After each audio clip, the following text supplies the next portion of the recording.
There is a sound every driver dreads. You get in your car, you're already running 5 minutes late, you turn the key, and instead of that energetic vroom, you hear a sad, slow groan, or worse, just a rapid series of clicks. Click, click, click. Your battery is toast. But before you call a tow truck or wait an hour for roadside assistance, let me tell you something. Changing the battery on your Hyundai Accent Blue is one of the easiest jobs you can do yourself. It is incredibly satisfying, and it saves you a chunk of change.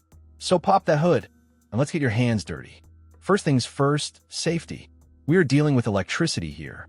It is 12 volts, which does not sound like much, but a car battery has a massive amount of amperage. It can weld a wrench to the chassis if you are not careful. So, rule number 1 is to always remove the negative terminal first.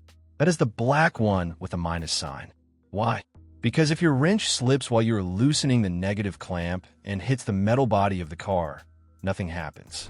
But if you start with the red positive side and your wrench touches the car, you're going to see sparks and you might fuse your wrench to the fender. So, black cable off first, then the red one. On the Accent Blue, you're typically going to need a 10mm socket or wrench for the terminals. Once those cables are tucked safely out of the way, you have to deal with a hold-down clamp. This is the little bracket at the base of the battery that keeps it from flying around when you hit a pothole. This is usually a 12mm or maybe a 13mm bolt, and it is located deep down. You will want an extension for your socket wrench here. And here's a pro tip from someone who has dropped too many bolts into the engine bay abyss. When you're pulling that bolt out, put a little piece of sticky tape inside your socket or use a magnet. If that bolt falls, it usually lands on the plastic under tray, and you'll spend the next hour fishing for it. Once the clamp is out, heave that old battery out. It is heavier than it looks, probably 30 or 40 pounds, so lift with your legs, not your back. Take a look at the tray underneath. If you see white powder or corrosion, clean that up with some baking soda and water.